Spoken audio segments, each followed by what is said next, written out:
Yeah, I got money on my phone and money on me. I got all these hoes, but still lonely. They been blowing on that strong, but still so weak. I've been higher than a drone, but still low-key. We been sitting on the floor, they in the nosebleeds. Lately I've been in control, they can't control me. Yeah, they about to get exposed for being so cheap. I've been sticking to the code and I ain't gon' cheat. Yo, grew my hair and took the grill out. Think it's time to put it back in. Trying to get into that big house, turn the crib into the mansion. Needed something with that big bounce. You know I had to hit Jackson. Aaron Rodgers with the quick routes. I'm with the gang, we packing. We on the field at Lambo. Might peel in a Lambo. Running drills in my camo. They know what the M stand for. Still got fam in Hawaii, yeah. Couple fans in the lobby, yeah. Couple grand in my pocket, yeah. Couple grams of wasabi, yeah. Eye it up, no glasses. Light it up, no matches. Wife it up, no ratchets. Might turn my wife to an actress. And we gon' make a movie, no Kim K. Give a fuck about what your friends say. I got money on my phone and money on me. I got all these hoes, but still lonely. They been blowing on that strong, but still so weak. I've been higher than a drone, but still low-key. We been sitting on the floor, they in the nosebleeds. Lately I've been in control, they can't control me. Yeah, they about to get exposed for being so cheap. I've been sticking to the code and I ain't gon' cheat. I'm just sticking to the code, I keep it so G. She asked me what I smoke, I'm smoking OG. I don't fool with too many, only catch me 4 deep. Gotta stay away from snakes, swear these people so creep. I've been grinding for a minute, many labels so sleep. These rappers drop a song, be hot for about a week. I put Gucci on my toes, I keep some cold feet. I ain't paying for no hoe, you niggas know me. I'm about to body the beat. I keep me a hottie with me. She wanna for a fee. Give me that for free. Keep me some money on me. Smoking the gas. Yeah, I bet on myself. Yeah, I bet on myself. Yeah, I bet on myself. Yeah, I bet on myself. I don't need you, I do it myself. Yeah, I bet on myself. Yeah, I bet on myself. Yeah, I bet on myself. Okay, dream so big that they think I'm crazy. Let out the beast, no, they can't tame me. Don't play with me, better mind your business. I cannot stop now, I ain't finished. I'ma keep on going till I got that. Okay, the way that I'ma do it, they can't top that. No way. Critics trying to hate, but I don't talk back, I know that. Plotting on the kid with the bull, tell them all that.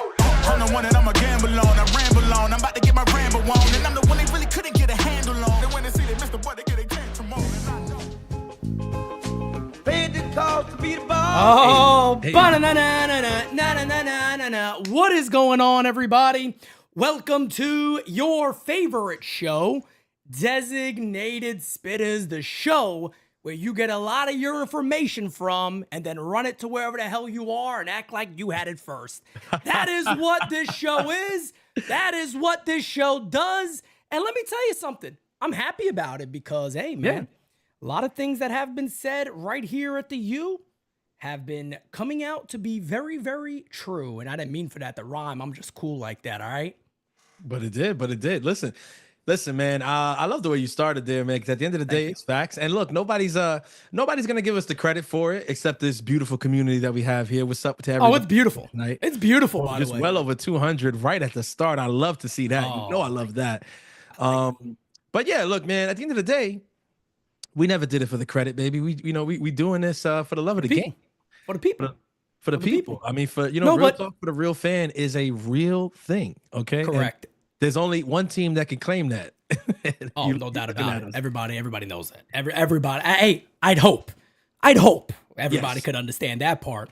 But no, this Even is if they one try to bite that too, because some people try to bite the tagline. There's been quite a bit of that. There's been quite a bit of that. But God bless them.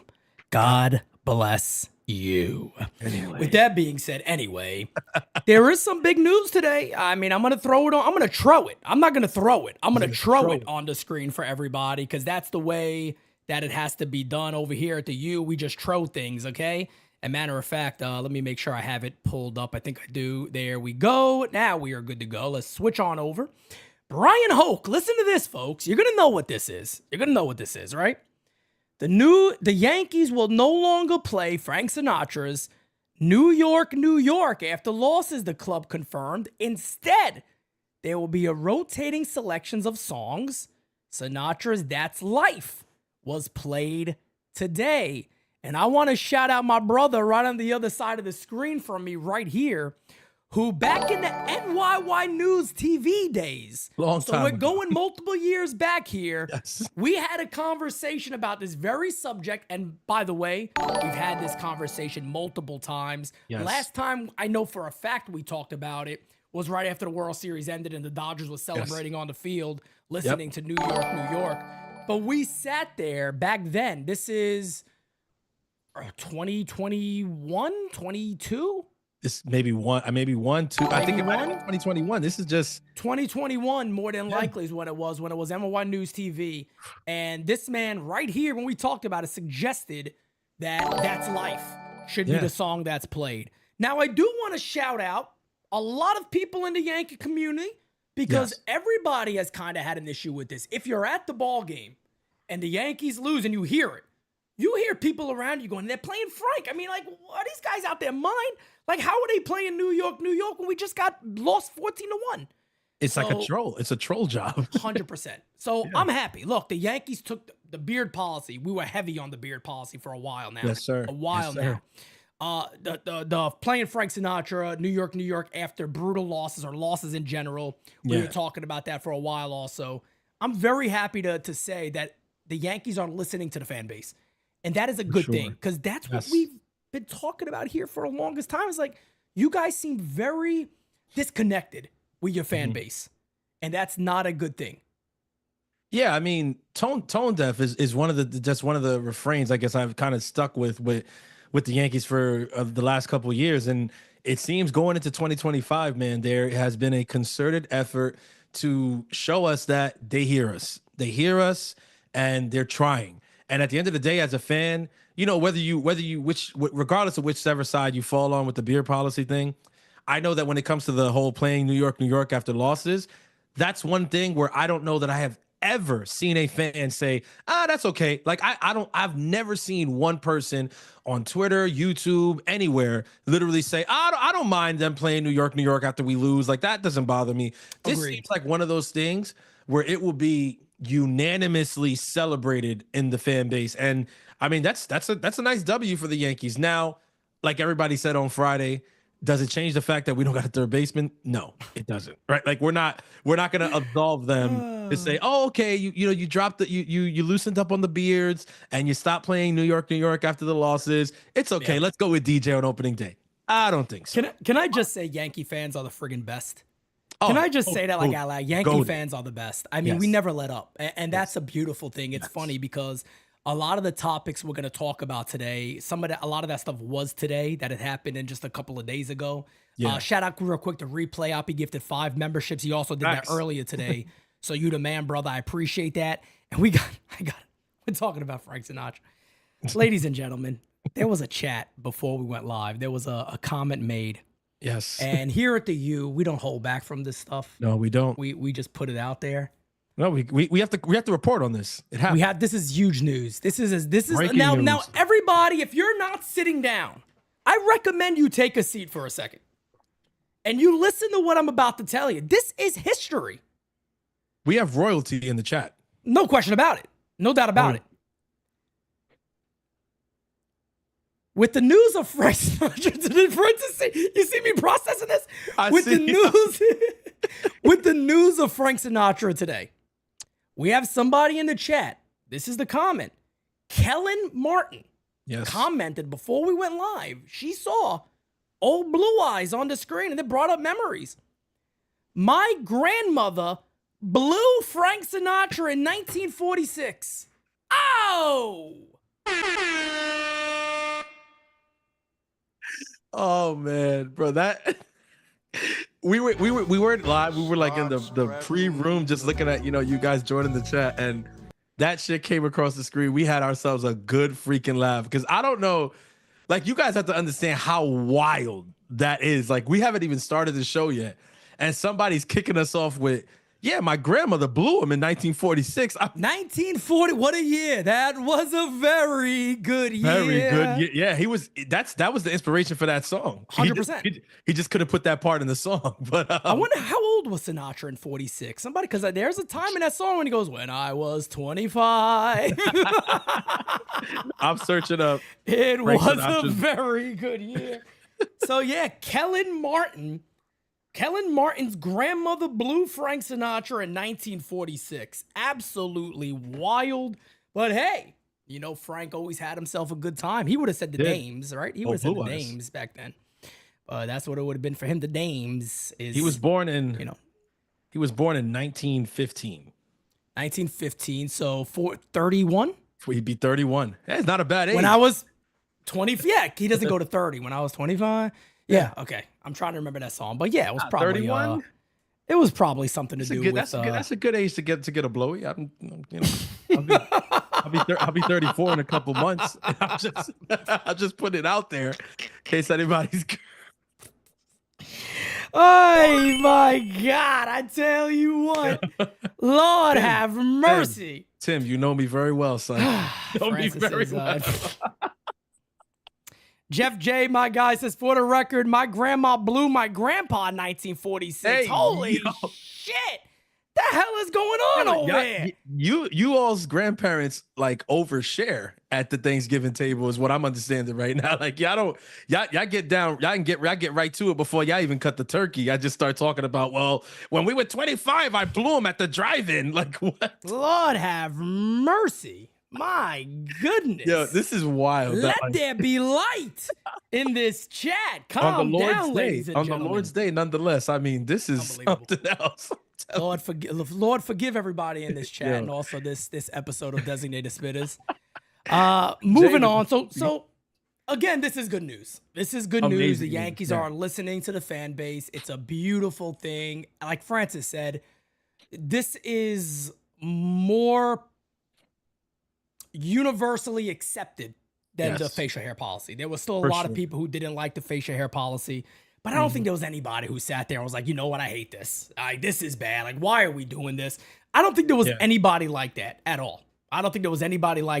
So nobody brought up tradition or anything like that or whatever, because I think at the end of the day, that even if it was a tradition, like there's nobody who can sit there and argue that that is a good tradition or a winning tradition to play New York after losses. I mean, we've literally gotten trolled by other fan bases using that song. So all the time.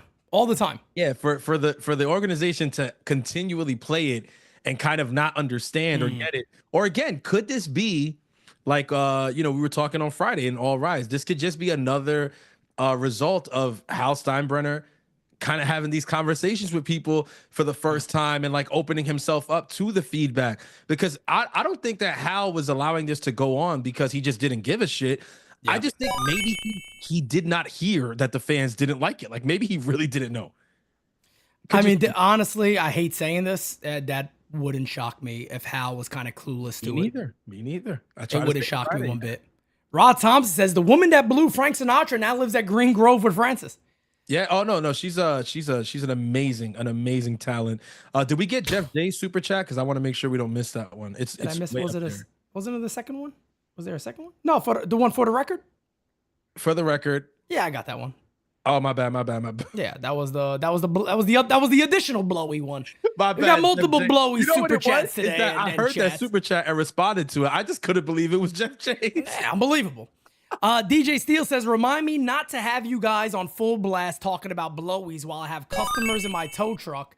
What's up, fellas? Well, there's always you gotta take it easy. By the way, whoever's in that DJ Steele's customers. Yeah, DJ Steele's customers in the tow truck. God bless you guys. Have a great Sunday. Apologize for what you heard. Might not be the last time. Macho King says the woman lives at Bella Vista. Oh yeah. I'm gonna add a little mach out right there.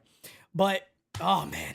How we got to get into this. All right, cool. Everybody's cool with that. I think we're all okay with this. We all like this idea, right? That, they moved on from this. It's done. It's gone. Yes. It's over with. The Yankees are doing the right thing here by the fans. That's a beautiful thing. Do you want to guess? Do you want to try and guess what some of the other songs on the loser playlist is? Because basically what Brian is telling us is that the Yankees don't just have one song. Apparently, multiple songs? A loser playlist, so it's a different song every time they lose. Let's think about this now. Is that's it only... like I said, I've been saying that for years. To me, it goes perfect. Obviously they can't do the Liza Minnelli New York thing. That's not she was. Yeah, she was hot about that shit. But what other? Because I was trying to think about this, and I meant to tell it to you before we went live, so we can kind of brainstorm. But me and Pete never really brainstorm. So No. We'll just come out with do. this. But I was trying to think. I'm like, damn, like what other songs? I thought of some songs, but like I was like, these are like explicit rap songs. It's not. Yeah, I'm trying to think. Because I was thinking, life's a bitch, and then you die. Yo, that's some New York shit, though. That is. What's the one? What's oh up, bro? man, what's the first? I don't know why, but the first thing that is coming to my mind, yo, somebody, Uncle Dom said, "Super freak." Super freak. What was the one? Friggin' Little Shop of Horrors. Down on Skid Row.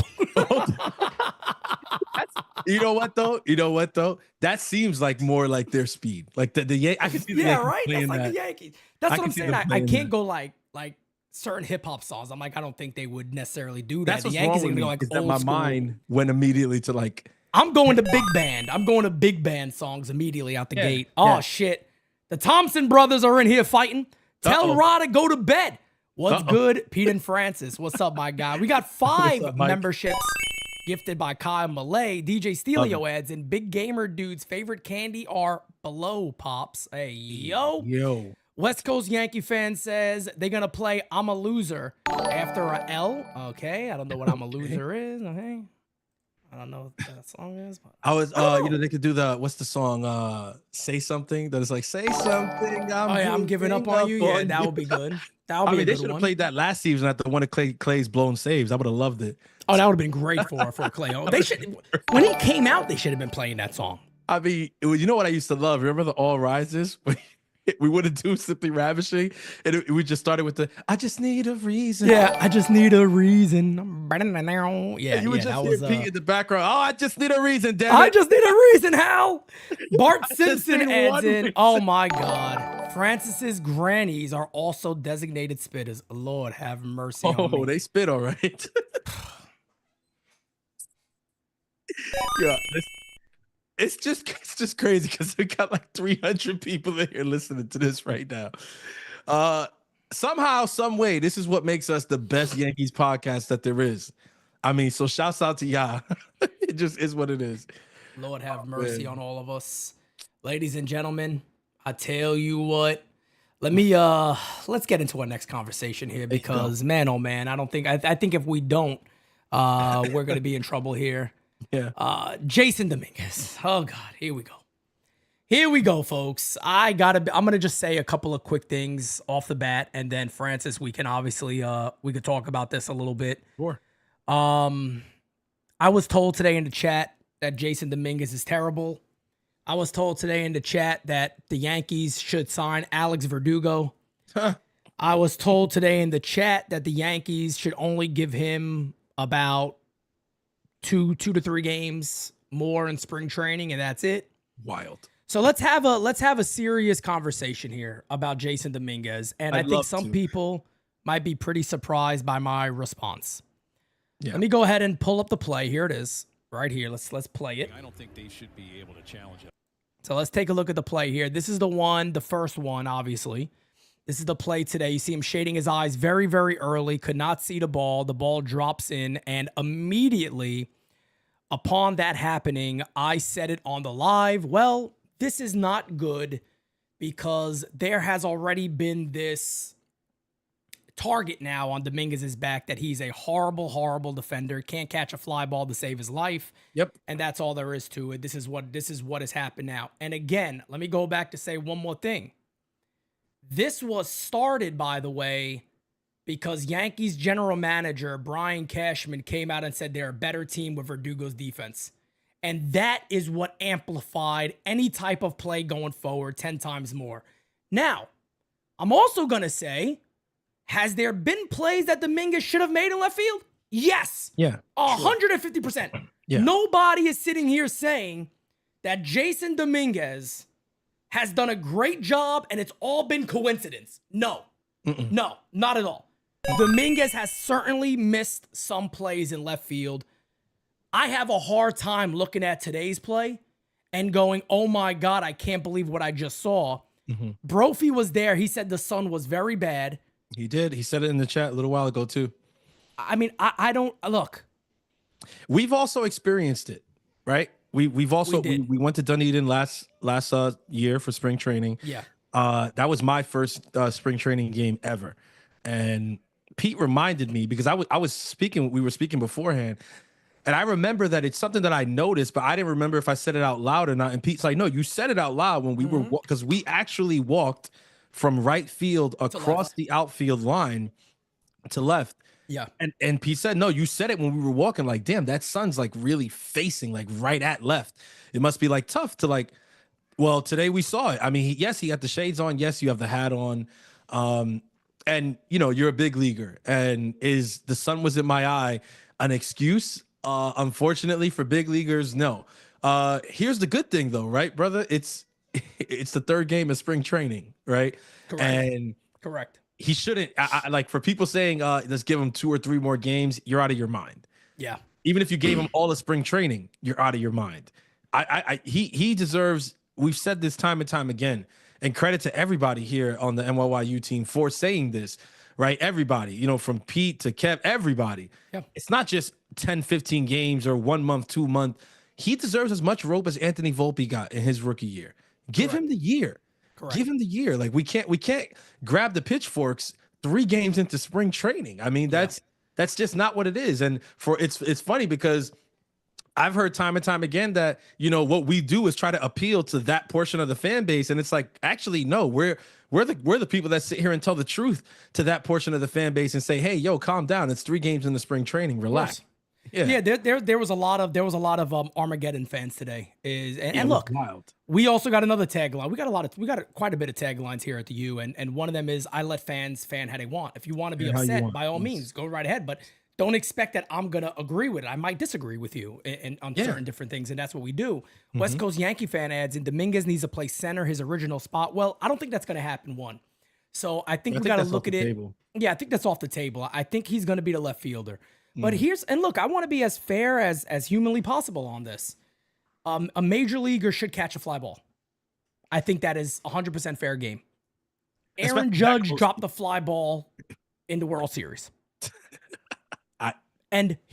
Just Aaron Judge. Look, I know this is different. You're not making it up. No, this is a different situation. I just want to let everybody understand this. Yeah, it is a different situation. Jason Dominguez is a young kid. Aaron Judge is an MVP, one of arguably, if not the best player in Major League Baseball.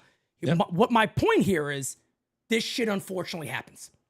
Now, what you don't want to happen is this becomes a mental issue for Jason Dominguez. We've seen when things become mental, what it could do to players. For an example, Chuck Knobloch at second base all of a sudden couldn't throw anymore to the bag. It was just such a mental thing. It was like, we got to put him in the outfield. Yeah, the worst kind of yips you ever seen. Correct. You've seen this happen with people. And the last thing you want is that this becomes a situation with Jason Dominguez where it is all in his mind and he's saying to himself, what the hell happened here? Now, does Dominguez take bad routes to the ball? Yeah, he does. There was also a ball in the gap today where he did the Juan Soto. If you remember, Soto would do this a lot. He would take a straight route to the ball instead of a diagonal route and try to cut it off in the gap. He would try to take a straight bullet for it. Yeah, Jiro, we see you with your little comments in there trying to get us. Yeah, she got me too. I said, Lord have mercy, she's a savage. But they say we're bad. It's just she's the worst. Nobody knows. Nobody knows this behind the scenes. Jiro's the worst by far. There's times I'm like, no. Don't say that. Give me the phone. Put it down. Put it down. She's the best. Man. That's why we love her at the U though. Facts. But you know, I don't want this to become a mental thing for Jason Dominguez. And look, at the end of the day, man, look, I get mad. I get mad about the Yankees because the minute, and look, I am not saying that Brian Cashman was he should have never. All I'm simply saying is Dominguez made some bad plays last year. When Brian Cashman said in that moment that we're better off, we're better as a team with Verdugo in the outfield than Dominguez. What I don't think he thought about right there was the target that was putting on this young man's back, because that's what it did. And again, does that mean I'm taking anything away from Dominguez's play? No, not at all. I'm saying Dominguez made the mistakes. But the GM coming out and being like, we're going to play the worst offensive left fielder in baseball, which he was, and I love Doogie, which he was. That is a fair statement. He was one of the worst left fielders in Major League Baseball offensively. We're going to play him because he's a better defender. So basically, Jason, he ain't catching the ball right now. So, we're going to play this guy over our top prospect. Yeah. I said it. That was a very, very bad idea to do. So I call every game. If I see it a lot, I'm going to call it out. And I don't want to be that, because I am a big supporter of Jason Dominguez. You guys know I did this last year with Soto. I said I will call it out. There was many plays that everybody right away, because, he's being told he's a horrible defender. Mm-hmm. Everybody right away wants to go, that ball 40 feet over his head. He should have caught it. Yep. Calm down. And I would say, calm down. Wait a second, guys. Come on now. Relax. I am going to be honest about Jason Dominguez. Today didn't look good. I'm more upset today about the ball in the gap than I am about the sun ball. I'm more concerned about that ball in the gap. The route that he took. The route that he took to that ball. You could even see the difference with him and Cody Bellinger. The routes they took to that ball. Yeah. So that's more of my concern with Jason Dominguez. I hope he picks it up. And here's the other thing, Francis. I hope he gets off to a really hot start with the bat, because we know how the two could play with each other. It's true. But I mean, you know what I'm talking about. It's one of those things for sure. And the one thing that I do, want to say about Jason is that he did show us early on, when he first came up with the big league club 2 seasons ago, that he is a kid who doesn't seem to be moved or shaken in the big moments or when the bright lights turn on. So I don't think that, he's going to be kind of like thrown down by, a couple bad plays in the spring, or even his bad plays from the end of last season. But to your point, if it does snowball on him in the first month, 2 months, I mean, even the strongest mental, people players are able to succumb to things like that. And I just don't want him to start his 2025 campaign like that, because I think that things could snowball for the entire team if he starts that way. I 100% agree with what you're saying. I think, look, man, there's no real, and I get it. Some people are probably out there like, damn, like, but you guys got to call him out like more or whatever. I mean, if there is more to call out, then it will be called out at this all the time. At this point, there is not any more to call out. And I'm sorry, but like I said before, I'm giving this kid the same rope that was given to Volpe, whether people like it or don't. I don't care. All right. It is what it is. Like, he's going to get the season. When it comes to the defense, if the defense is horrible all year, like, yeah, you're going to hear me commenting about the horrible defense. But if the Yankees sit him at any point and cite the defense, I'm going to lose my shit, because at this point, you might say it's crazy. Whatever. I don't care. He needs the year, period. He needs the year, period. I agree. I'm sorry. He also caught a laser today that was hit right to him, which a lot of times could be a tough play. With Sun. With Sun. So look, man, I know there was the other day too, the base hit the left field. He bobbled it. He bobbled the ground ball. Yeah. And come on, like, look, it's hard to talk. And Francis is right? Why are we going to beat the shit out of the kid right now? And I'm only being fair here because, look, Anthony Volpe, somebody asked me about Volpe today. Matter of fact, Ra asked me about Volpe today. It was a great question. He said, do you think this is the make or break season for Anthony Volpe offensively? And I said, no, I think the following year is actually. I think 2026 is the year where then you will say, look, he got 3 years under him. He's been very good defensively. I think that is a fair game to say. Mm-hmm. But offensively, we were promised a really, really, really good player here, especially offensively. He was never known as a defense first prospect. That was never Anthony Volpe. And I hope he breaks out this year, but I'll give him next year also. Yeah. All we're saying here is that even if Jason Dominguez is an average left fielder this year, give him his space. I don't know if a lot of people have seen this. They got a lot of the prediction sites that kind of predict things. He's surging in AL Rookie of the Years. So a lot of people really believe that Anthony Volpe has a chance to be a real Rookie of the Year candidate. We've said it. Dominguez, I'm sorry. Dominguez has a chance to be a real Rookie of the Year candidate. I'm hopeful that he's going to be that guy, but they have to let him play. And what I want to see from him, let the bat talk for you first. Yes. Let the bat talk. What you can't do is struggle offensively and then you're struggling defensively. That is going to be a major issue. That's when people are going to see it and go, well, what is it? You know what I mean? We were promised a great bat. Well, I'm sorry, but where is it? And he also can't. He's costing us games and he's not hitting.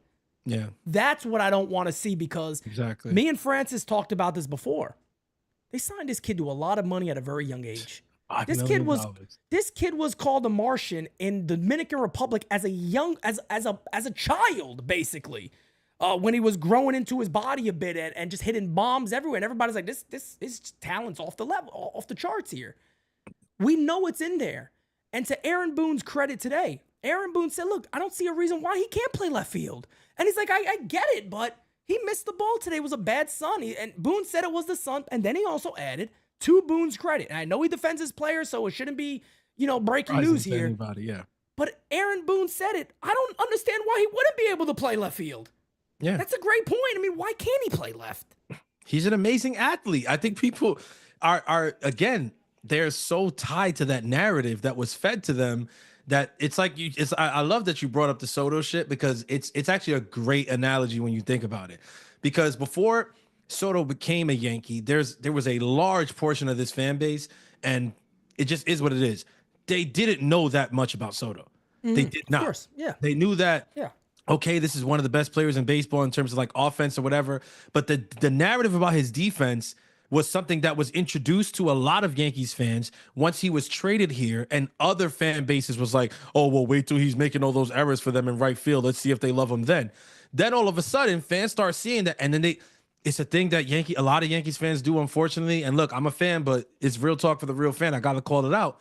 Yeah. They see shit, they see a narrative, they just pick it up and just start regurgitating it and repeating it everywhere. Well, he can't play defense. Well, his defense sucks. Well, this, well, that. Yep. He's a glorified walker. He's a generational walker. All this bullshit. And they repeat and rinse, repeat. That's what it happens way too often. So, like Pete said, throughout the season, what did you see happen? Sometimes Soto made very bad plays. We called him out. Hey, that was a terrible play. He should have did. Other times, there was plays where it didn't matter what he did. Like, he wasn't going to get to the ball. But because it was Soto, it was like, oh, man, you got to catch that, bro. Like, you got to make that play. You can't not get that ball there. You can't, whatever. And it's like, because the narrative was already fed to people, that's what people ran with. Well, now we have Jason Dominguez. And what's going to happen with Dominguez? The very same thing, right? Now, if I really wanted to like jump off a ledge and like go crazy for clicks, I could make a comment here that will really go crazy, but I'm not going to do that, right? What I'm going to say is screw all that. Don't buy into narratives. Let your eyes be your guide. Watch the games. Watch him play. Let that be what tells you what kind of player this is. Don't go into the season on opening day already decided with what you think Jason Dominguez is in 2025. Correct. It's not fair. You can't do that with a rookie. You can't do that with a young player, to be honest, even with Anthony Volpe, right? Another thing you just said. Is it fair to go into 2025 already saying what you think about Anthony Volpe? No, he's not a finished product. He's not. Wells, it's not a finished product. That's right. So when you look at this team, again, I hate that I got to say this to you guys, but it's like, and it's not a bad thing, but just understand, we are going into 2025 with a couple unfinished products. Anthony Volpe, Austin Wells, Jason Dominguez, Luis Hill, Clark Schmidt. Like, if you see things start to go wrong, you can't just jump off the bandwagon now and say, "Oh my God!" Like, none of these guys are finished products. Well, Francis, it's also very hypocritical, isn't it? Because what have many of us been asking for years? Why don't we develop prospects? Play the kids. Why do our the kids? Why do our guys not do this? Why we got Lyle Overbay at first base? We got nobody else. Why are we getting Vernon Well? What's going on here? And again. Me and Los talked about this, and I talk about it a lot because, again, I don't just follow the Major League Club. I follow the minor leagues also very closely. Yep. And a lot of the players that I like, and during these spring training, I say, guys, keep an eye on this guy. Keep an eye on this guy. Keep an eye on this guy. Since 2019, the Yankees revamped the way they've gone about a lot of these things. And since that time, they've put a lot of good prospects out there. It's not the same old Yankees from where their system is trash and nobody can help. But you got to let them play. We said this even when we thought the Yankees would sign Juan Soto. What did we say? They're going to put all the youth around them because they're going to have to. Yeah. And we even said it. You're going to have to take that risk. Well, they should take this risk with somebody like Jason Dominguez. And I like what Crypt Keeper said here. I want to put this one on the screen. Not a super chat, but I want to throw this one up here. Okay. And this is a reference to, and this is something that I didn't disagree with. I also didn't agree with last year. Dan Rourke, to his credit, said this about Stanton last year before the season began. He said that the Yankee fans should really give him a big round of applause and a standing ovation because we need this type of player this year. We need him to be healthy. And he, went on his shows and talked about it and all that. And I wasn't for it. I wasn't against it. I was like, well, he struggled for a while and everybody's kind of down on him. So I don't know if the fans are going to do that, but I was for it. I tried it. For Jason Dominguez, I like that. I like that a lot, man. Let him know that, we want to see this kid succeed, and who knows how that helps somebody. But Ronnie also adds in, Glaber in 21 was a second baseman playing shortstop. 2022 IKF was a third baseman playing shortstop. Jason in 25 is a center fielder playing left field. Yanks being Yanks just don't get it. Look, I think if everybody had their pick, me and Francis have said this from the very beginning, Jason Dominguez would be in center field. Yeah. There's just certain things that we have said that the Yankees are sitting there going, it ain't going to happen. Yeah. So do I agree? We said this, right? The Yankees should be putting him in the best place to succeed. That is playing center field. Prioritizing his comfort over Cody Bellinger's. Correct. And as Brian says, Spencer Jones is going to be in center field. And Francis kind of hit on this when we talked about it. He was like, well, they're probably don't want to. And Aaron Boone said today, kind of did allude to that. He was like, hey, I don't want to keep moving him from center field to left field. I just want to give him a position. Yeah. Okay. I guess you guys are kind of telling us without telling us. So, okay, no problem. I'm glad you brought that up because to me, that's exactly what I read into that was, okay, then he's confirming my theory from 3 weeks ago. Yeah, no doubt. Or when we were doing Bronx or Nothing, I think it was, when it was like, well, it would explain it if their plan is that they already have their center field in the future. And they're thinking, why would we start this kid in center field this year if we know that halfway through next year or maybe at the start of next year, we're bumping him over to left field anyway? Why not just get him in left field from now, let him get all the reps he needs this year, and maybe it's a very bumpy ride in 2025. We might just have to live with that for the results that we'll see afterwards. It could be that. But again, I still think you got to give these guys a shot. We've called for the Yankees to let the kids play. We're even saying it at this point with like guys like Peraza, like, hey, give him a shot, give him a chance. Like, looked phenomenal at third base today, by the way. Made a brilliant play to save 2 runs. Would have been a 2 RBI single. Yeah. Made a beautiful play. Took his time, got to his feet, made a good throw. He's an amazing defender. No doubt about it. Peraza's an amazing. No doubt about defender. It.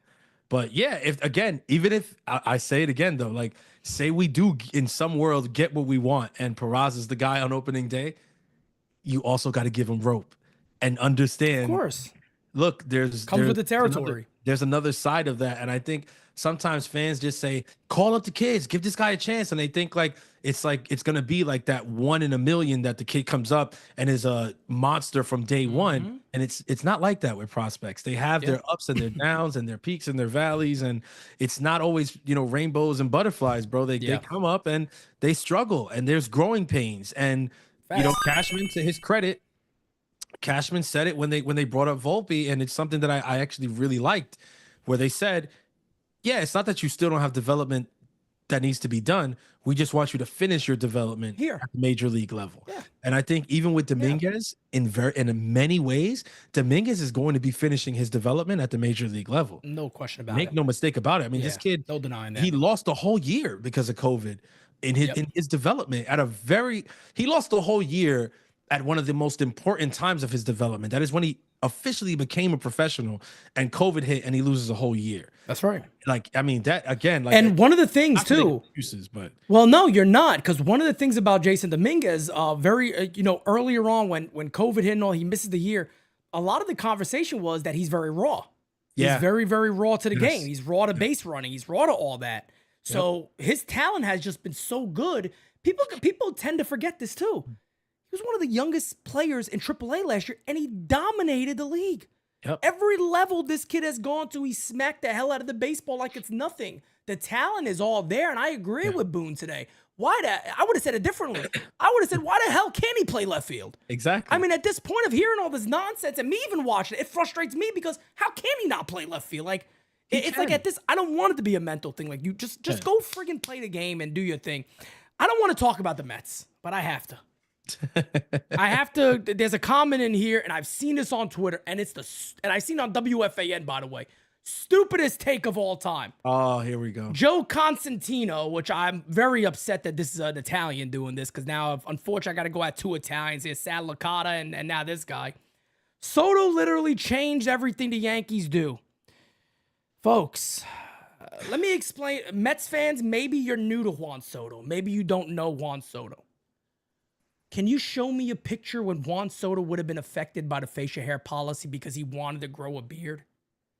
Can somebody get me the photo of Juan Soto with a beard that would have affected this decision in any type of way? I mean, I understand you guys want to win over the Yankees so badly. But the fact that you show your level of stupidity and ignorance, and this was on WFA, I think it was Sal Licata. If it's not Sal Licata, I apologize, my bad. It was somebody on WFA and it was on IG, I couldn't believe it. I think it was Evan.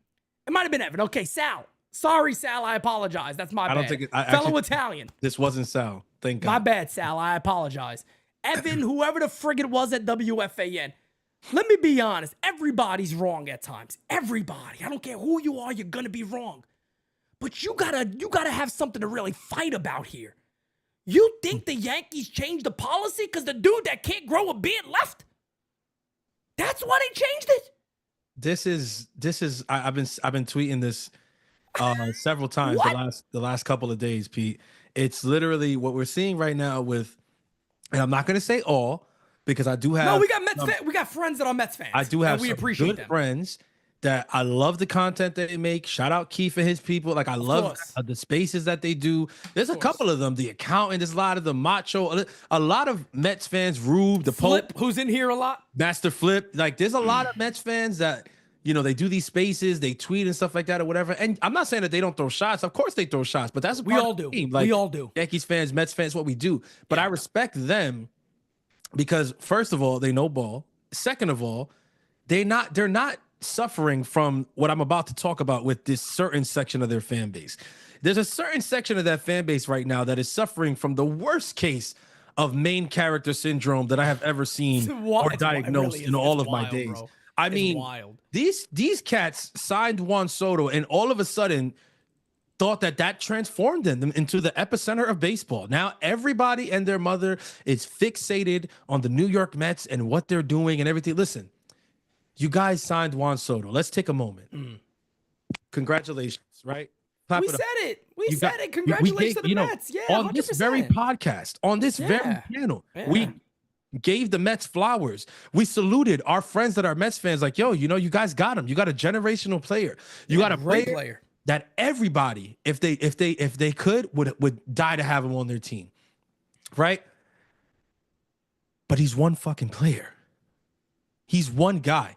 Okay? And as great as he is, one player doesn't change an organization. I'm sorry. Okay? Him leaving the Yankees is not the reason that they changed the facial hair policy. I mean, you could make more of the argument that Devin Williams had more say about it, and he just got traded here the other day. And apparently he did. So and even still, I was gonna say, right? I feel like he's being made to seem like this like huge catalyst in the whole thing. But I really think that it's more along the lines of what Hal actually told us, and it's that it's a conversation that they've been having for a while. It had to be. Devin Williams wasn't changing that himself. I think Devin was just kind of like integral to that reaching the boiling point.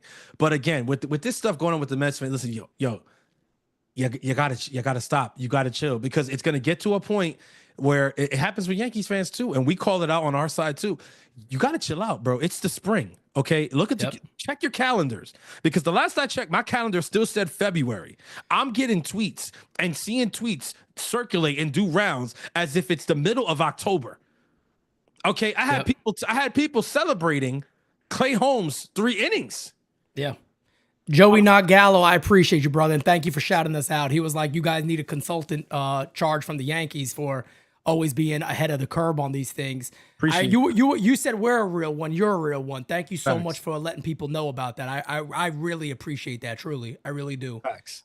No doubt about it. Bro, at the end of the day, I'm not saying Mets fans can't have their fun. I want them to have their fun. Bro, we had our fun last year when, he was on this side and shit like that. So, of course, you're going to have your fun. But that statement that the Yankees are changing everything but they changed the beer policy for a guy that he hasn't even proven to us. No, it's such a bad take. And the sad thing is when WFAN, whoever the hell the guy was there that said that, a lot of Mets fans ran with that as like, oh, that's a dig point. Yeah. You got to understand, if I hear that, I'm sitting there looking at who said, I'm like, I don't want to call you names, but you're stupid. Like I don't know what to tell you on that one. Like that is a really bad. Like that's a really bad. That's what you call a reach.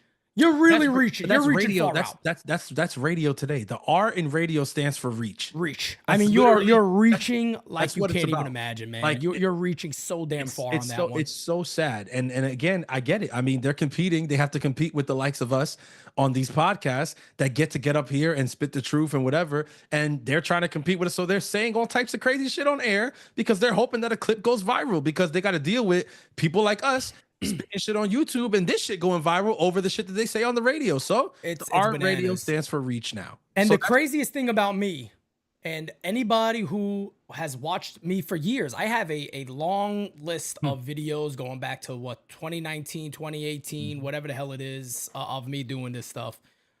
I've said this a lot about I ask anybody, because somebody on Twitter one time was like, oh, this guy just can't stop talking about the Mets. I'm like, bro, please show me a couple of tweets I have about the Mets over all these years. I never speak about the Mets. I don't care enough about the Mets. I say it all the time. It's not a knock on the New York Mets. I'm not saying nothing wrong about them. I don't personally care. I don't tweet about them. I don't care. Believe it or not, I'm not one of those Yankee fans that are like, Francis has a lot of family members that are Mets fans. I understand it's different for him. Yeah. Me, I don't care. There's nobody that I constantly speak to that's like, hey, I'm a Mets fan. I'm going to come at you, Pete. It doesn't happen to him. Yeah, it doesn't happen for me. So I don't care enough about the New York Mets. And I've said this. If the Mets want to go along with the big brother thing, or that we're now the talk of the town, hey, win a World Series. You got a great manager. You got a good club. You got a good system. They do. Go win a World Series, like dead serious.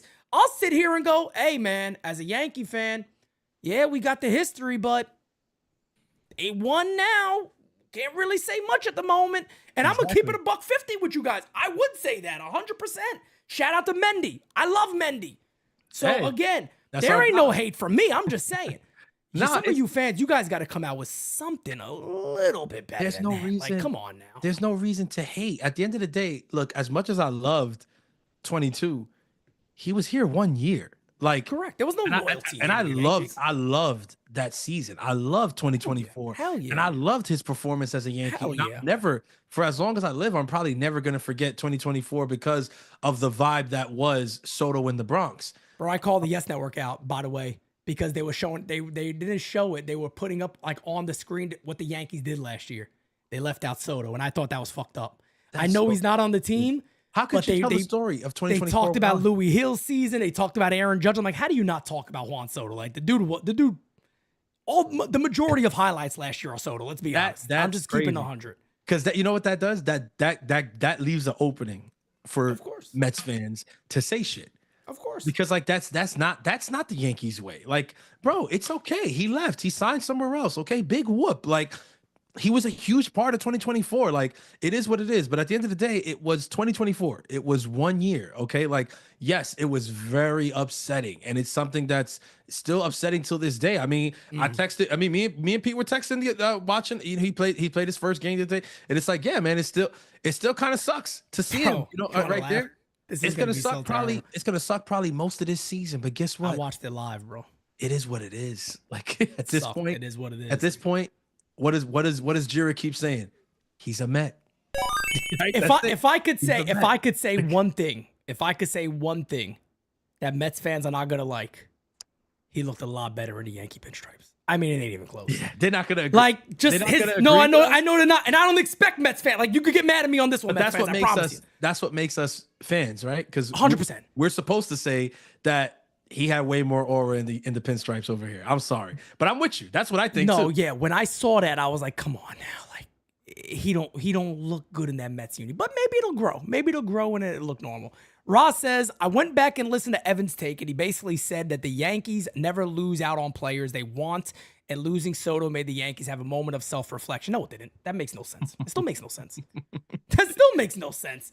So the Yankees lose out on Juan Soto, so they had a Yankees too much credit. self-reflection to change policies that they have in place? Come on now. Come on, stop No. it.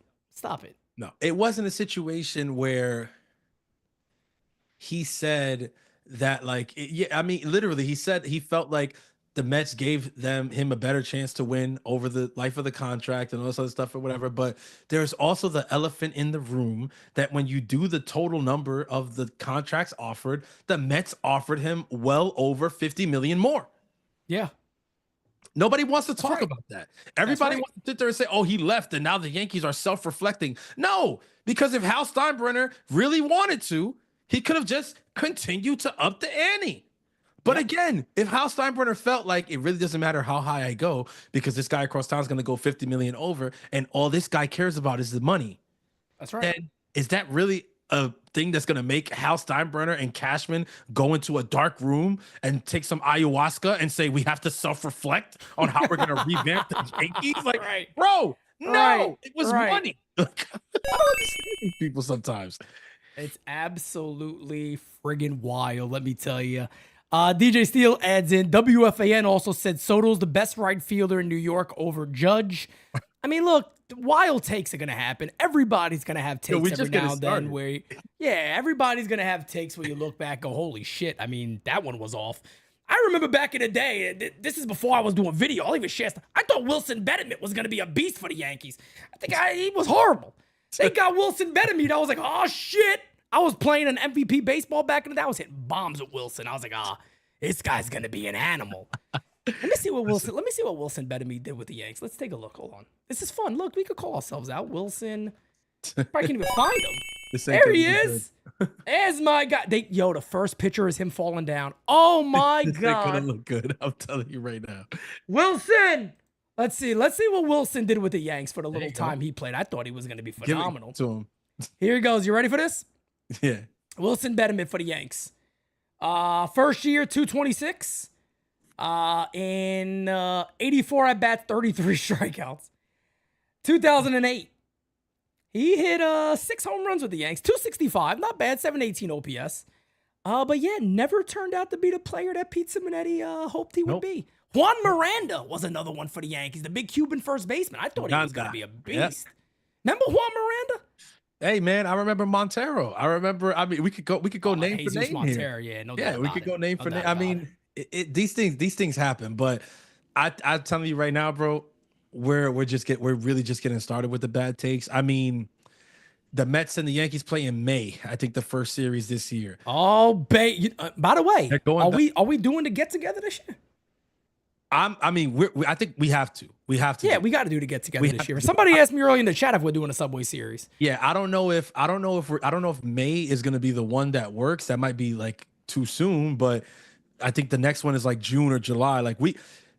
July will be tough because we got a lot going on in July. Damn, like it's crazy because like the calendar kind of filling up. I know, but there's a chance that we want to make happen for sure. There's a chance. Queens baseball, Bronx baseball link up for the Subway series. But we could link up, but if it's at Citi Field, we might just be in different seats than everybody else. We might be in different.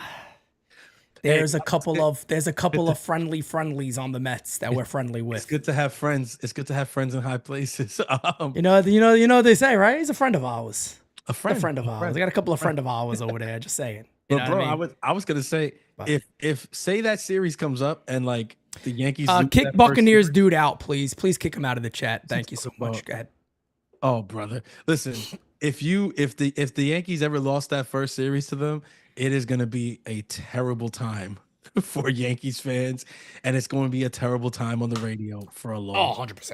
Oh my God, the what a league. mess! Like, so I hope that the vitriol that it sounds like Judge has for whatever actually shows during that series, because if they lose that first series, oh, the talk is gonna be talking. It's gonna be Yep. wild. Jeff J says Soto es pan comido. Like a breakup in high school, you wipe your shoes and move on. I could give two shits. He basically got 25 million in free suite plus 50 million in obtainable goals. We are better now than in 24. Well, let's hope so. I think that offense is still a question. But Question mark. we'll see what happens. It's still a little bit of a question mark. Apparently I said that in Spanish very well. Jiro was like, "I see you, babe." So Oh no, you ate that. Francis, don't come on now. Plátano Pete in full effect. Shouts Hey, out the to him. I Spanish is respect getting it. better. Let me tell you guys, I'm Respect gonna it. break out the Spanish. I'm gonna break out the Believe it. Italian. I'm gonna get it. Bilingual Pete, another level. Listen, I'm like Mega Man. that's a all very right? good way to put it, though, Jeff J. Upgrades, baby. Upgrades, day in and day out. Bada bing, bada fucking boom is what they also say. Who is Brees Lightning? Pete with the good looks. Let me find out you're a woman. I hope to God you are. Because if you're not, hey, yo moments happening here at the U every single day. Tony Rivera says Mr. International Pete Simonetti. I like it, baby. There you go. The Move over, Pitbull. Mr. Move over. Worldwide. Francis, by the way, you wanted to talk about a man named Aaron Judge. What's your beef? You got a beef with Judge? Is this a beef or no? It's just that. It's brewing. I can't say it's a full on. I'm not gonna finish that sentence, but it's brewing. It's brewing because the Judge comments that Gary Phillips, I believe it was Gary Phillips that he reported on these comments. These comments were a little bit how you say, worrisome, troubling, if you will, because he was, I guess, just they were continuing to ask him about the beard policy.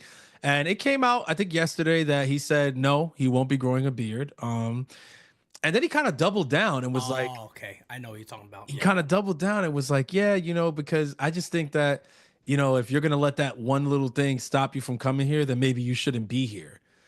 And he also made a comment earlier, like, he didn't like it. Some guys feeling like, if they need that to help them perform better, like, or whatever. Just the tone of that coming from Judge, the captain. It's one of those things, man, where I'm not feeling that. I'm really not feeling that. And it's not because I'm a bearded brother myself, because I don't play with you. Yeah. But there's guys that play with you. I mean, there's one who just got traded there and was very publicly opposed to the policy. And his name has been floating around for the last couple of days as one of the guys who went and spoke to Hal and everything.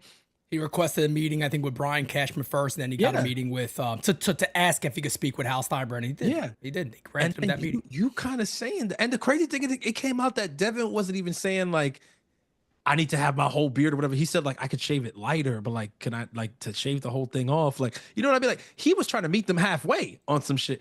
And then I don't know, Judge's comments, like this shit really rubs me the wrong way. All right, I don't know if I gotta call a spade a spade. Like I don't like it. I don't like it at all. I really don't. Yeah, here's where I am on that. I think he also mentioned something about I don't want to be wrong. Did he mention something about like accountability, or it kind of keeps the players accountable? Discipline. It keeps. Yes. Here's my problem with that. He said it helps teach discipline. If that's the only thing that helps teach discipline in that clubhouse, then that's a problem. Because I appreciate one thing I appreciate from Judge. I appreciate the honesty. I always say that. One thing about, look, I want you to say what's on your heart. And I know there's certain times where as a player, you want to keep certain things indoors. I say that all the time. I get it. I completely understand that. Here's my issue on that. It's hard for me to take the comments of discipline seriously when Aaron Boone's the manager on a team that you love. That he loves Aaron Boone. And I'm not looking at this to be, look, folks, I know people, well, how did he get Aaron Boone? I'm not looking to take digs at Boone here. All I'm simply saying is, where's the conversation about the base running? Where's the conversation about the lackadaisical play all over the field? Where's the conversation about not hitting cutoff men, throwing balls over people's heads? Where's the conversation about losing games in a World Series, a ball that you dropped? And I still to this day have never heard you say I should have caught that. Maybe I'm wrong. I don't know if judges ever said, man, this offseason I kept thinking I had to catch that ball. I haven't heard that. I haven't heard the accountability. I understand he's come out many times. He goes, look, we didn't play good. Fair game. But can we keep it across the board? It's the same thing I called out Aaron Boone on when he called out Oswald Peraza last in Anthony Volpe's rookie year. And he was like, I think his bats look horrible. And I'm like, whoa. But you've watched that bats of Josh Donaldson, IKF, and Aaron Hicks and has never said a word. Aaron Hicks on Derek Jeter Day misplayed a ball, stared at a ball that was a fair ball and just let guys run bases.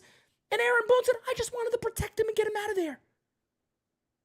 That's what, nothing on the play. Zero. So that's my only beef. I don't have a problem at all with Aaron Judge being honest and saying, hey, I don't like this. I don't like that.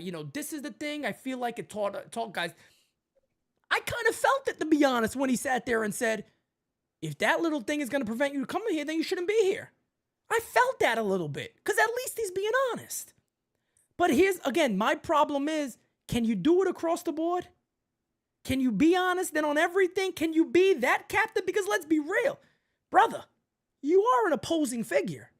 I don't think there's many dudes out there that are gonna, on that team that are gonna say, hey, Aaron, you say that again, we'll have problems, or don't talk to me that way. I don't think Aaron Judge is gonna get a lot of that. And I'm not saying he gotta be this big, wannabe tough guy or a tough guy in general. I don't think he has to be that. I think Aaron Judge, I just want to hear you be a little more honest. That's it. That's it. I don't know. Just for me, the reason I don't like it is because it just, and I get it. Like, this is who Judge is. Like, that's his character. He's correct. Very vanilla. Like, he's vanilla. Like, it's who he is. He hits a home run. He puts his head down. He runs the bases. Like, he doesn't bat flip. He's not celebrating, dancing. He's never shuffling in the box. Like, that's not him. I've never in my life called for Aaron Judge to be that because I know that that's not him. But the same way I don't call for you to do things that aren't you, why the fuck are you calling for other players on the team to do things that aren't them? That's right. You're the captain, right? You say you're there, that you're going to defend your players. Then defend your fucking guys, bro. There's plenty of people on this team right now that don't feel like they should have to be shaving in 2025 to play professional baseball. And he knows that. And he comes out and sits there and says, like, this is some kind of hill to die on. No, my brother, the hill to die on is I'm going to be a better hitter this year in October. Like, die on that hill, bro. What are you talking about? No, because if you don't want to do that, if that one little thing is going to prevent you from being here, like, he's been talking with this tone lately. And even when he responded to the question about Soto, it was like he had a tone there too. And it's just like, is there something you want to say? He's probably angry. I mean, to be honest, he's probably angry. And I think he is. But here's my thing. Then fucking say that. Show that. But it's like, no, you want to put on this facade. You want to put on this, like, nah, I'm not going to, this is who I am. I'm going to be here. I'm going to be composed. I'm going to be whatever. And I get that because that's been you. That's been Judge since 2017. Correct. That's what I'm saying. That's been him since 2016, 2017 when he came up. That's who he is. But the same way that we don't ask Aaron Judge to be anything that he's not. Like, I don't want Aaron Judge to hit a 500-foot home run and throw his bat into the second deck. Yeah. That's not him. It's not him.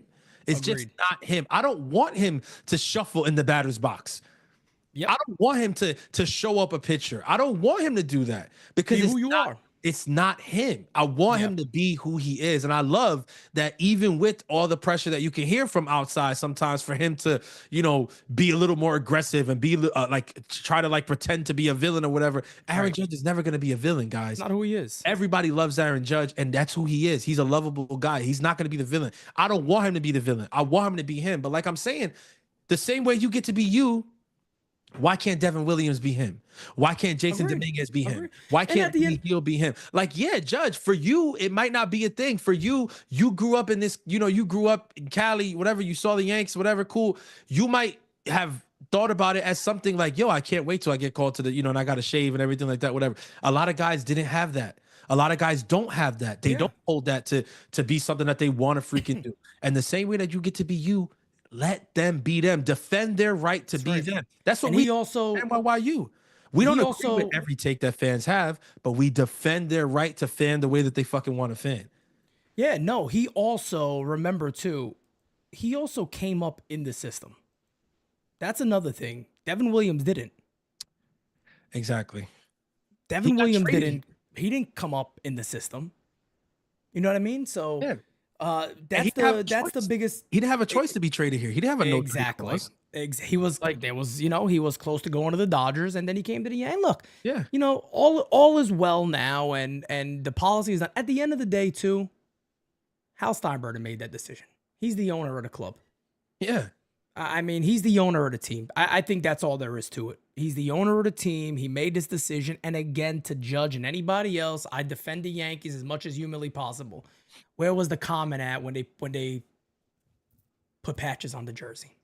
Where was that comment then? Yeah, why did you die? That's my thing. Why didn't he die on that hill? Like when the Nike swoosh was put on the front of the jersey, why wasn't there a comment like you got a way greater beef, in my opinion? Like this isn't the Yankee way. Like the Yankees pinstripes is just a interlocking NY on the front. That's it. That's all we ever have. And if we have a patch, it's something Yankees related. Like this is not right. The Star Insurance patch. Where was the uproar for that? There was no uproar for that. And I tell every fan that.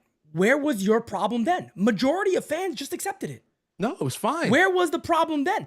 My issue with that is, again, like for Judge here, here's the difference. The Yankees don't have a name on the back because what's on the front is all that matters. Not the player that's in it, it's what's on the front. So you're moving a rule that was in the 70s to 2025 when a beard is a common ass thing, normal as hell. Hal Steinbrenner did a phenomenal job of discussing this. He did a great job of discussing this. He broke it down very well on what the understanding was here. I have a much bigger problem when the Yankees put the patch on the jersey, to the point when it happened, I said, just get rid of the facial hair policy. At this point, you do that to the jersey, get rid of the facial hair policy. That's simple. That's simple. That's my only issue. I understand why they did it. Don't get me wrong. Like I said it when it happened with the Nike swoosh. I was one of the few people, because I remember when that shit got revealed, and I remember Twitter was in an uproar that day. Oh, this looks horrible. It's on the front of the jersey. Why couldn't they put it on the side? Whatever. I was one of the few people that was like, you know what?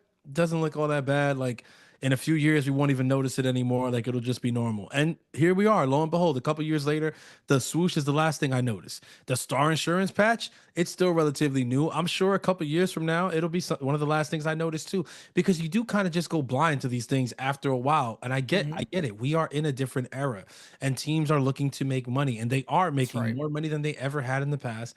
And so it is what it is. There was an opportunity for money to be made. Hal saw it and took it. Shouts out to him. Reinvest that money in the team, brother. That's all we ask. And it looks like you've done a good job of that so far. Continue to do so. But this beard thing, bro, I'm sorry. It just to me, it's like, it's the funniest hill. For me, it's the funniest hill for the captain of the team to be dying on. And the tone that he took with it, it just seems so, like, I don't know, whatever the opposite of it seems so divisive. Instead of being inclusive of the player that just got traded here, and a big name player at that, he's one of the best closers in baseball, just got traded here. It didn't feel very inclusive for Devin Williams. It felt very like, well, we're the Yankees, and I know what being a Yankee's about. Of course, you don't know what being a Yankees about because you just got here, and that's why you want to keep your little beard. It's like I said, man, I personally, for me, and this is where we just differ on that side, I don't care about what he, like, to me, I don't see it as my problem in the regards of him speaking what he felt is cool, but can you always do it? That's my only beef. Like, can you always come out and speak the truth at times if the team's playing bad? How many times have the Yankees had horrible stretches and Judge sits there and goes, I mean, this happens. This happens. Exactly. You just simply can't say, today we were terrible. We played horrible baseball today. Jeter said it many times, and I know it's always going to get the comparisons to Derek, and that's a big shadow. I understand that. But you're the captain now. But you're the captain now. It comes with something. Just be a little consistent with it. Mike Thompson with the super chat. He goes, Aaron Judge, a.k.a. The Grin, is on that same passive-aggressive shit, just like LeBron James. My man called him The Grin. Hey, wow. Yeah. Wow. It's not an ayo. That's a wow, because damn, what a comment. 13 bar performance. I tell this to people all the time. He goes, you guys need to move off the top. Bro, one, don't tell us how to run the show. That's like my pet peeve. I can't stomach that more than anything. Don't tell us how to run a live show. One, and on top of that, maybe you forget that this is a New York Yankees podcast. We're going to talk about news of the day. Aaron Judge's comments were just the other day. We have not had a chance to discuss this together. I think it's fair game to be able to talk about this.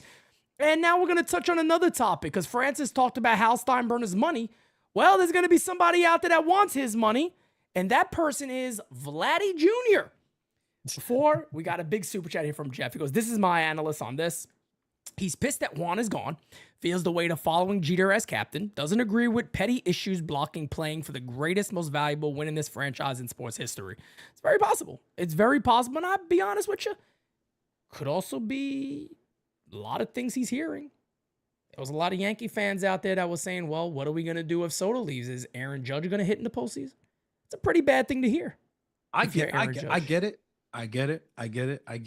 But what I will say is, and you have also said this in the past. Okay. There's no telling what players past, present, and future would have been deterred by that rule. So why not just get rid of it? It's not forcing people to have a beard. The rule as it stood before was forcing people to shave. Now it's letting people do what they choose to do. How do we know that the whole team doesn't just decide to shave on their own? They can very well do that. Yep. That's up to them. Now, at least they have the choice. Facts, no doubt about it. So, Vladdy made a little bit of headlines again. Threw out some comments out there. They asked him about the New York Yankees, and he basically came out and said, hey, all that stuff is in the past. Now, I think the way you got to look at this is he would be a moron to count the Yankees out. I mean, he would be batshit crazy. Can't do that. So I've seen a lot of people kind of come out and say, well, this means he'll go to the Yankees. I'm like, well, wait a second here. Like, he'll go to the Yankees if the Yankees pay him. But I think all of that is once again just to say, money, money, money, you are the answer. And yeah, I very much want the New York Yankees involved no matter where I go. As Francis, you talked about this. We had a little debate about this of, is it going to be 400 million, 500, 600 million? And like you said, he needs the big players involved. Soto had the perfect storm. He may not have that perfect storm. He needs to prove of it. course he needs the Yankees involved, and he needs multiple teams involved. Best thing that could ever happen to him is Pete Alonso opts out. We'll see if that happens next year. And then, it's going to be the perfect storm for him. But what do you take the comments as? Is just that? I think honestly, it's just him trying to brew the storm. And he's with Prime, the agency that he's with that represents him. And I'm not saying that they're on the level of Boris, but every agency, tries to mimic what the Boris Corp does when it comes to big stars. And I'm sure that they saw the playbook with Juan Soto, and they're going to try to follow it as closely as they can. Part of that is making sure that he makes comments like he made the other day where he said, yeah, I'd love to stay here in Toronto, but I am open to going to any of the 30 teams. Yeah, Soto said that right after the World Series. He said it verbatim. Vladdy just saying it in spring training. He literally didn't even change the words. It was the same exact thing, almost bar for bar. Like, yeah, I'm open to playing for any of the teams. And I had some things with the Yankees in the past. I don't have anything with them now. That was in the past. Yeah, of course it was in the past. Because if the Yankees are the highest bidder, he will 1,000% put on those pinstripes. That's right. He will 1,000% put on those pinstripes. No and guess question what? about it. I mean, harkening back to the previous topic, he might have been one of those players that wouldn't have cared about shaving, to be honest with you, with the kind of money that Vladdy's going to make. Oh, yeah. No, he wouldn't have gave a poop. I don't think he would have gave a shit. So when it comes to that, like, I think he's another topic that's going to be, it's going to get annoying at some point this year because no question. It's Soto again. It's very similar to it.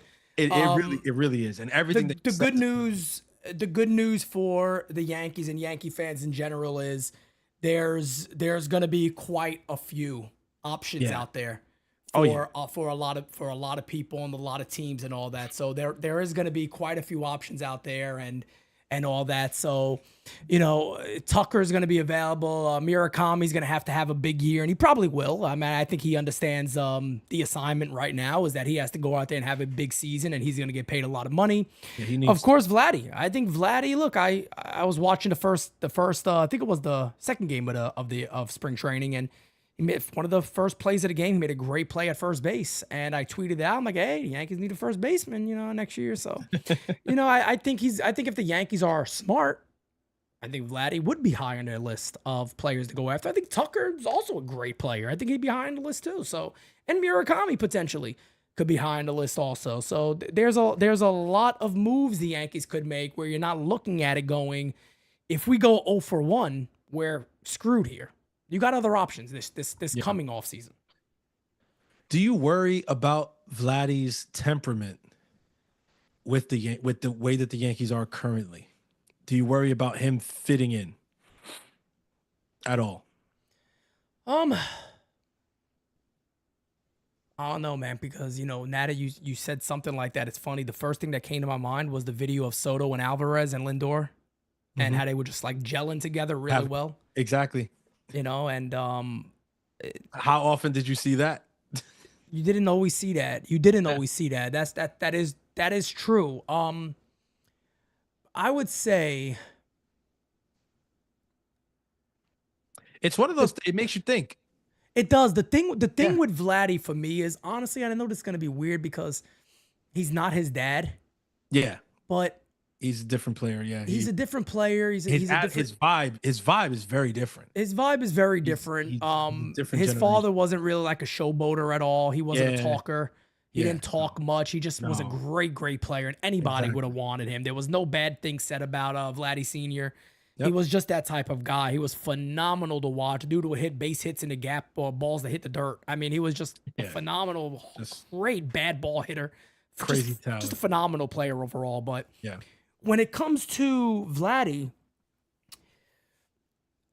knowing that he's his father's son makes me want to lock him up long term. Even on the Yankees, I don't know. There's just I listen. I'm with you. You don't think he had? I just feel there's a lot of pride there. I want Vladdy, and I think maybe that's why he acts the way he does on certain things. Is that there's something to live up to here. Yeah, his father's a Hall of Famer. He's on the path potentially to be a Hall of Fame caliber player. He has a lot of work to do, of course, but man, if he's the player he was last year at this age, he's one of the best players in the game. He just is. I mean, if he ever had a year like last year or consistently, if that became a consistent thing, forget about it. Or the year that, he was chasing the Triple Crown, if he ever was able to do something like that in pinstripes, it's Soto all over again. And again, we're not saying it's the exact same production and stuff like that, whatever, but I'm talking about in terms of like the hysteria, the hype, the vibe in the stadium and around the team, it would be the same. It would be exactly the same. And Aaron Judge is getting older too. Yeah, and I'm just saying, I mean, he is getting older. If anything, it could be even bigger because the fact that Soto went to Queens. If Vladdy came to New York, I mean, it renews that rivalry in a sense. It's like, well, Soto, you got Queens, Vladdy got New York, Vladdy got the Bronx. Like, and it's like the Dominican there, the Dominican here, like they go head to head, they whatever. And these guys are friends. They like each other. I mean, I'm sure Vladdy would love to play with him. I'm also sure he'd love to be on the team that goes against him and be like his rival. Like, Vladdy seems like that kind of person, which is why he made those comments about the Yankees in the past. That he's like, I like to beat them. Like, I like to whatever. He's a competitive dude. When I bring up the question about his temperament, it's because of that's kind of what throws me off when I get. I don't think you're wrong. When I hear comments like the comments that Judge made, that's what kind of throws me off. Because when I think about that, it's like, how does somebody like Vladimir Guerrero Jr. hear that? How does he hear that? Does he hear that and say, yeah, man, that's a dude I want to play with? Or does he hear that and say, why is he dying on that hill? Like I don't like, you know what I mean? Like, facts. Vladdy seems like the kind of player that hears the comments that he just made and says, like, I mean, I don't think that's that big of a deal, to be honest. Like, I mean, nah, like, why do you don't care about that? Like, and that's the thing, that because it's like, if the temperament of the Yankees is more Judge, and I'm inclined to believe it is more Judge, like that's the temperament of the Yankees, especially this season, then is it something that Vladdy does look at and say, like, I don't know if I'm trying to like go there and be like all like, business or whatever. Like, that's not me. Like, I'm more, I need to be free. But again, I really think that at the end of the day, when it comes down to it, if the money talks, the money talks. He's gonna, no doubt about it, man. Like, no doubt about it. We know it's gonna be the money more than somebody else. Like, I don't think it matters. Yeah, but again, they have to. And look, 60 I more think the first thing, I have that meeting with him, and we're getting very far ahead of ourselves. Of course, folks, we understand that, we get that, but it is going to be a story. I told people this last year about Soto. I said, don't get tired of us talking about it. We're going to have to, because it's going to be a regular conversation. We're going to hear this quite a bit. And The one thing if I was Hal Steinbrenner and you get to that point, and you sit down with him, I'll say, look, my fault. I feel my father made a mistake not getting your dad here. We wanna fix that. We want to correct that. We want you here. I And really like that. I really like that phrase. I That's a think good that way to hits start the home. movie. I think it hits home. I think it hits home to him directly, and that's it. And you kind of go from there. But we're getting ahead of ourselves. There's a lot of baseball to be played, and the Yankees right now are trying to put out what they feel is they're going to be their best team. There was also an article recently put out that I think it was John Heyman was making some comments about the Yankees third base situation. And he said that there's a lot of people in the Yankees office and front office that are rooting for DJ LeMahieu to win the third base job. But then there's also the doubt because they've seen the bats slow down a lot and there's concern there. Francis, I'll be honest, I don't know if I could go through this again. It's hard. I really It's don't. hard not to see the slowness of the bat. Let's be honest. No, it's not. It really isn't. And we're gonna get an up close and personal look here pretty soon. But Yeah. DJ LeMahieu it's still very concerning to me, and I know a lot of Yankee fans out there are, they want to be overly optimistic, and I'm cool with optimism. I'm being optimistic about this year. I've been very optimistic about this offseason. Yeah. My thing here is I can't be optimistic about DJ LeMahieu anymore. I can't. Not This is even a bearded team that DJ? not even bearded DJ. I think I put a tweet joking that bearded DJ is going to hit like 335. I just don't know what to think. I'm happy that Peraza is getting a lot of looks at third base early in spring. I think that is probably going to continue. And because again, the best thing that probably ever happened to Peraza is that he's out of options. Yeah. Because the Yankees probably don't necessarily want to lose him and then he catches on. They probably want to see what they have first. So I could see him having a pretty decent spring training. The Yankees allowing him to start at third, and they give him a little bit of time. And if he really struggles, they could just say, hey, we tried. It didn't work. See you later. If it happens somewhere else, God bless you. But I think that's the way to go, to be honest. I think it's 100% the way to go because you just If don't, they're not gonna bring somebody unless in- another option. Yeah, if you don't bring Exactly. somebody in, I agree. I think that's the option. I think that's the way to go. I mean, I'm sorry. So far, it's still early though. We are 3 games into spring training. Stranger things have happened. True. The early returns on DJ, it doesn't look too good. And it doesn't shock me at all that there's a lot of people in the front office and around the organization that are rooting for him. No, they're paying him $15 million. Right. I mean, Right. like $15 million is a lot of money. So like, yeah, I would imagine that there's a lot of people around the office saying, damn, I hope that's not dead money this year. Like it'd be great if we could get something out of that 15 million, especially when, we're operating with our self-imposed salary cap. I mean, it would be great if this guy could give us something, but I just got to be honest with you. If I had to make a prediction here today on February 23rd, I don't see very much coming out of that 15 million this year. I just don't either. I'd love I to don't be either. wrong, but right And now, it's very different than G last year. You know what I mean? Oh, It's yes, a very for different sure. story with Stanton because look, I think a lot of people were down, including myself. I was very down on G. I was like, I don't know what they're gonna get from this guy. I really can't believe this guy too much. But man, oh man, I mean, I'm sitting there, watching him last year, and he just turned it around. And I can't see that with DJ LeMahieu. There's just not anything that has shown that it's possible. Yeah. At least with G, what did we always say? If he could hit 220 and pop 20 homers, I'm happy.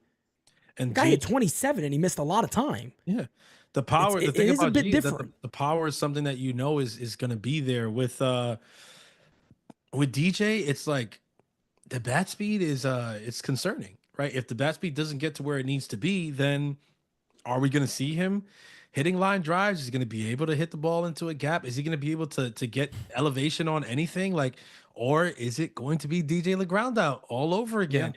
And can this particular offense withstand DJ LeGround out at any portion of the other lineup? I don't know. I don't think this offense Facts. has enough firepower to be able to withstand a black hole in the 1 through 9. I think that there is a lot of potential for this lineup, and we've spoken about it and we've looked at it. And we say it all the time. You got Dominguez, you got Jazz, you got Wells, right? Obviously Judge, Bellinger. More less. You know what you can expect from Judge. what you can hope for from Bellinger. You know what you can hope for. Could Goldie have a bounce back year? Would be great, phenomenal, right? Is Volpe going to take the next step? Right? There's a lot of potential, a lot, but it's like, Yeah. is it like guarantee? Are there very many guarantees in this lineup? No. So it's like you don't want to have a black hole that you just know you're not getting something from. Facts. Like at the start of it, you just don't. So, I mean, hey, like I said, it's early. Maybe he turns it around by the time we take our trip down there, but I don't see it, bro. I'm sorry. I'm laughing about something else because I'm just updating Twitter right now, and I got a like by our good friend Yorkie Gonzalez, and it just brought back hilarious memories from me of the last 24-hour stream. So guys, quick story. Some of you know this, some of you are new. This is really comical because 24 hours, and remember, I was saying during Game Season Live, I was talking about the 24-hour stream, and I was like, we were up more like 48 hours. Like, we didn't really sleep the night before at all. And then we're like, oh shit, it's like 4 a.m. What are we doing? We gotta go live at 7. Like, we have to. We got no choice. And it's really late. Now it's like 3 a.m. We got like 4 hours to go. And now we're at the point where we're like hallucinating. Legitimate. We're seeing things outside. I looked over on my left. I saw the stairway. I started going. I was like, "Holy shit!" It was going all the way up to the sky. You saw the stairway to heaven, guys. I saw the stairway to heaven. So Yorkie Gonzalez comes in the chat. This is late, and Yorkie starts talking about, "Yeah, Pete, we lived in the same building together. You were my neighbor." And I'm like, "What is this girl saying this? I don't know who you are. Like, Jira's right here. I don't know who the hell is this." I'm like, "Yorkie, I think Yorkie's a woman." I didn't know. You thought Yorkie was a woman too, right? I thought Yorkie was a woman too. I thought Yorkie was a woman. Yeah. So now I'm like, oh shit. I don't know what's going on here. Gotta boot him out of here. So we kick Yorkie out. Come to find out, Yorkie's a cool ass dude that lived in my building. He wasn't lying. Wasn't lying. He was telling the truth the whole time. He was telling the truth the whole time, and I was the asshole that kicked him out. I was like, who's this woman? Poor Yorkie ain't no woman. Poor York. That poor Yorkie. Yorkie. I love Yorkie Gonzalez. I feel so bad, man. Come back for the 24-hour stream this year. We'll treat you much better this year. I don't know if Yorkie's in the chat. Yorkie, if you're in the chat, say something. You just liked it on Twitter. I hope you're in the chat, Yorkie. It was a neighbor. Yorkie, man. He really was the neighbor. He was a neighbor. Unbelievable. Listen, Jira's right. He wasn't about to risk his life with Jira sitting right there. Yorkie had to get the Timberland. We didn't know. We thought it was a she. And she had to get the Tim. But turns out she was a he. Francis knows there was a moment there where Pete Simonetti was not in a good mood at all. That's the first time. Yo, I'm not gonna lie. The 24-hour stream is the first time in my life I ever saw Pete Simonetti in a bad mood. And me and Pete go back years now. I mean, I don't even know. I think the first time that I started doing the videos was what, 2018? 2018, something like that. Shit. So we go back years. First time I ever saw this man in a bad mood was for a quick 30-minute stint. I had to wash my face, bro. It was cold, freezing cold water. Changed my attitude. He was angry. He was just standing there staring at the screen. He wasn't talking. Bro, it's hot. I said in my head, if Kev says Yandy Diaz one more fucking time, I'm about to kill everybody in this room. Yo, I mean, I was starting to get tired of my favorite player, Yandy Diaz. We had homeboy sleeping in the corner. You had Kev with the Yandy Diaz. I was doing accents and shit. But then it was a point where this dude turned British. I said, what the fuck is happening here? Jira's falling. She's tired. Jira was, oh my God, the poor thing. She was, yo, I don't know how we survived it. But again, hey, God is good. We survived it. We did a great thing. And we're going to do even better this year, baby. Yeah, and the one of the biggest problems was we ordered food twice and they never delivered it. So we're at the point too where we're starving. Thankfully, Jira was there. She's like, you know what? Forget this. I'm gonna go get it. We're like champion. Yo, for real, because we ordered that food and just was sitting there and it never showed up. What was it? That's right. Chick-fil-A? No, it was Chick-fil-A. Originally, I forgot what it was. There was Kev said I had to slap wash my Johnson to wake up. Hey, wild. Friggin' yo. Wild. Leave it up. This man's going up there playing with his prick. This man's going up there playing with his prick to wake up. Unbelievable. I mean, come on. He just said Yandy Diaz.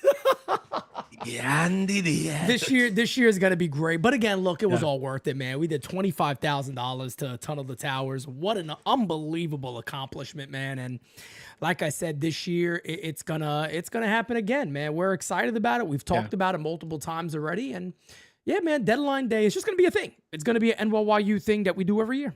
Yeah, we were talking about it in January. Believe it or not, we start planning these things pretty early. Yeah, we do.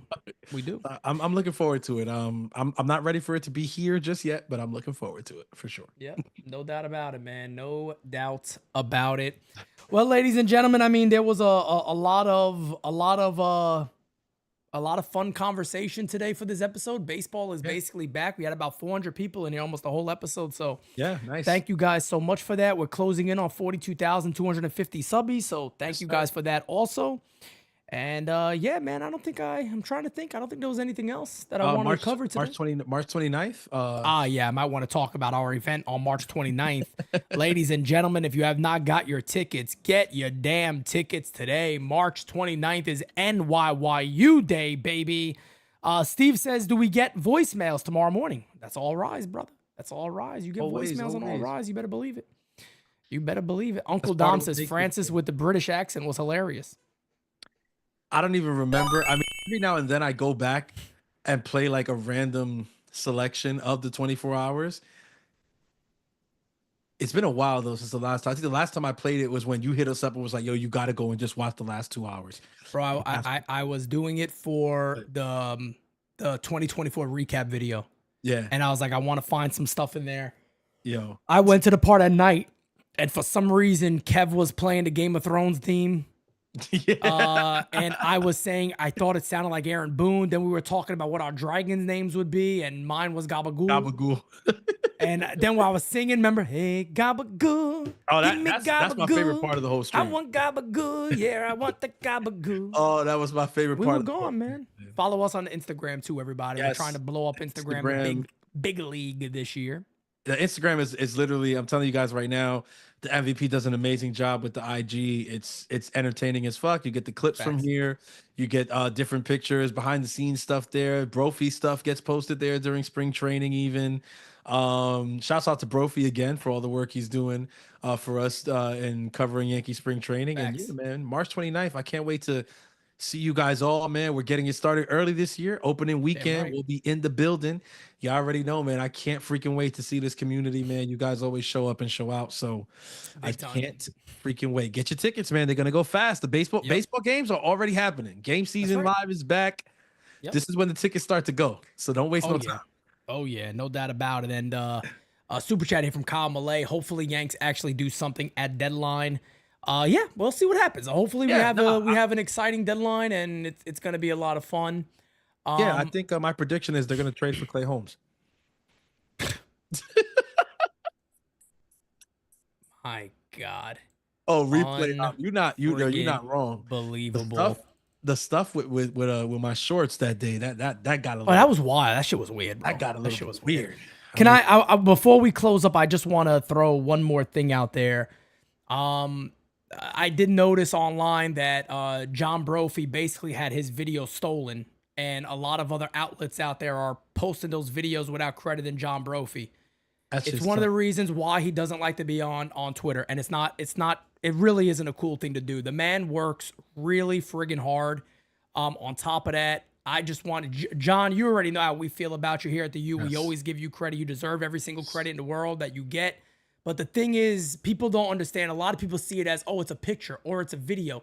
It's a picture or a video that man is going out there and getting himself. He is there. He got press credentials. He's there to do this stuff. That's part of what he does. It's part of his job. So just remember that when you're taking videos from somebody like John, who is on the ground working hard, all you got to do is go via John Brophy, via J Brophy Baseball. It is not hard to do. Doesn't take away nothing from you, but it at least credits the man who is there in the stadium taking these videos and these pictures. So it's not right. It's not a good thing to do. Credit people all the time. I do it. We talked about today how there was somebody suggested that maybe you give a standing ovation to Facts. Jason Dominguez. Yep. And I said Dan Rourke talked about it last year. Dan Rourke has a very popular podcast. I like Dan Rourke a lot. We've talked many times. Yep. Hell, Dan Rourke donated on the 24-hour stream, 24-hour stream. to Shouts out Tunnels to to him. Towers. So Real shout dope. out to him. Real We dope. do that whenever we can. If there's something to say, we'll say it. We've done the same thing for Talking Yanks. We've done the same thing for John Boy Media in general. If there's something that is said, we shout them out on that. No issues here from the U. We don't do that. But I also just want to say, please do that for Brophy. He deserves that. The guy works very friggin' hard, man. He works really hard. And listen, man, speaking from the perspective of people who have gotten, shit stolen from them over the years, like that's ton. not Too much to count. It's not a good feeling. I feel horrible like for Brophy because I know what he's out there doing. I mean, these are long days, bro. For the first game of spring training the other day, the call for press was 6:50 in the morning. He said he had to leave his house before 6 a.m. So I go to bed and I wake up early. And I tell Brophy this all the time. I find it hilarious. I wake up to loads of pictures from Brophy. Yeah. All the time. Yeah. He's like, you could post these ones or you can do this or look what I saw. Look who I saw this morning. I mean, truly all the time. So again, man, he's doing great work. He's a team member of the U. Yeah. He does an amazing job. He's just credit him, man. Just credit him. That's all. Yeah, I gotta talk to Brophy because I want to talk to him about helping me get some credit for something. Oh shit. Francis, hey, he's getting something off his chest over here. No, not for Brophy. I know you Brophy would never. But yeah, Stop it. Brophy's. You just want a photo shoot. Stop he's it. in a unique. Yeah, listen. On top of that photo too, man, I might need a little photo shoot when we down there. He wants a photo shoot. That's what it really is. Shouts out to Goatfee, man. Ain't nobody Goatfee. That's why he's John Goatfee. Goatfee, bro. That's why he's with the U, man. He's the best, man. Shouts out to him. Oh man, I can't wait to get down to spring training, bro. Yo, Brees Lightning said extra credit, okay?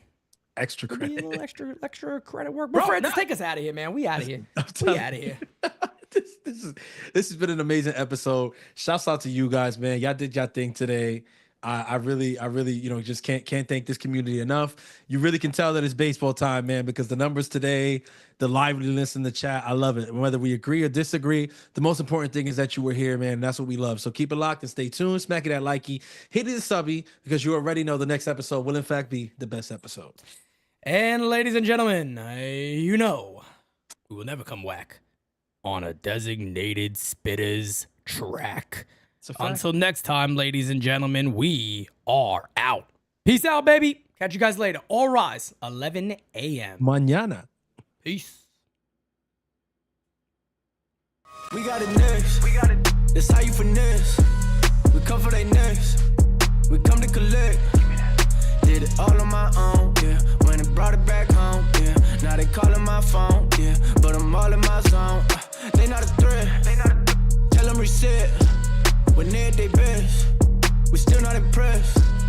Did it all on my own, yeah. When it brought it back home, yeah. Bought a watch with the stones, yeah. Caught them watching my throne, yeah. Ain't no one doing the shit that we doing. Ain't nobody moving the way that we moving.